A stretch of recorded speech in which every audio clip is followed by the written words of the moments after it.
করবো যা করতে হয় এদের গাড়ি চালানোর একটা ব্যবস্থা, কোম্পানি হোক বা উপর থেকে হোক কিছু একটা ব্যবস্থা এদের জন্য করতেই হবে। আর এই জিনিসটা আমরা পুজোর পরের দিক দিয়েই আমরা সব জায়গায় যাবো, সবার সঙ্গে কথাবার্তা বলবো, বলার পরে দেখা যাচ্ছে যে কতটা কি করা যায়। আচ্ছা, এই যে এতদিন ধরে তো আমরা যে ই অটো চালকেরা রাস্তায় টোটোটাকে চালাতে পারছে না, অটোটাকে চালাতে পারছে না, তো এই মুহূর্তে তাহলে কি পদক্ষেপ নেবে? এই মুহূর্তে ওনাদের থেকে একটা জিনিস আসলো আমাদের কাছে, ওনারা বলছে যে আমাদের ইএমআইটা 1 মাসের জন্য একটুখানি ছেড়ে দেওয়া হোক। তো সেটা একটা ফাইন্যান্স কোম্পানিতে কোনো ছাড়তে পারে না। আমরা বলেছি আজকে যে কথাবার্তা ওদের সঙ্গে বলে কি হচ্ছে না হচ্ছে সন্ধ্যাবেলার দিকে আমরা জানিয়ে দেবো যে ফাইন্যান্সার কি বলছে না বলছে। আর কোনো ফাইন্যান্সার যদি এখন ছেড়ে দেয় এনার্জি সিভিলটা খারাপ হবে।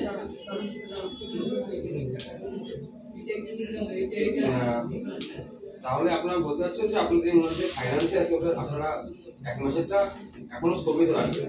স্থগিত রাখবো এরকম বলা হচ্ছে না, যে আমরা কথাবার্তা বলে আজকে সন্ধ্যাবেলা থেকে জানাবো যে ফাইন্যান্সার কি বলছে না বলছে।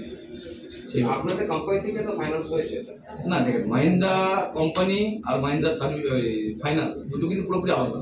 নাম এক হতে পারে কিন্তু সার্ভিস ফাইন্যান্সটা যেরকম আলাদা সেলসও সেরকম আলাদা।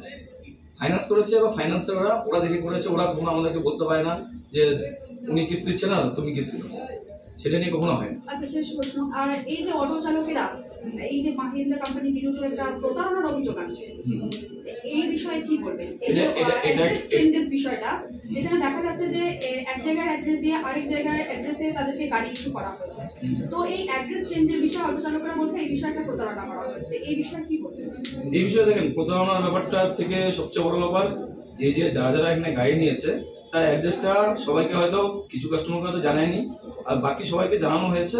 জানানো হয়ে যে এই গাড়িটা এইভাবে যাচ্ছে আপনাদের ওই অ্যাড্রেসে, সেইভাবে আপনি গাড়ি 71 নিয়ে আপনারা সেইভাবে দেখে নেন, দেখে নিয়ে যাওয়া হবে। কাস্টমার যখন আসে আপনার শোরুমে বলে আমাদের তো একটা গাড়ি দাও, মানে গাড়ি করতে হবে। এখানে শোরুমের স্টাফরা আছে, তারা বলে যে এই গাড়ি হবে, জলপাইগুড়ি ডিস্ট্রিক্টে চলতে হবে বা ব্লকে চলতে হবে, সেই হিসেবেই দেওয়া হয়েছে। কারণ আপনার কথা জানানো হচ্ছে 71 নম্বর গাড়ি দেওয়া হবে, জানানো হচ্ছিল বলতে বুঝতে পারবো আপনারা কাস্টমারকে আগে জানিয়ে দিয়েছেন যে 71 নম্বর বা 76 যে নাম্বার ইস্যু হচ্ছে সেটা দেওয়া হবে। জেনে বুঝে 71 হোক বা 76 হোক সেটা নিয়েছে। ঠিক আছে, আপনার নাম? রাজীব সরকার। কি পদে রয়েছে? আমি এখানে সেলস হেডে পদে আছি।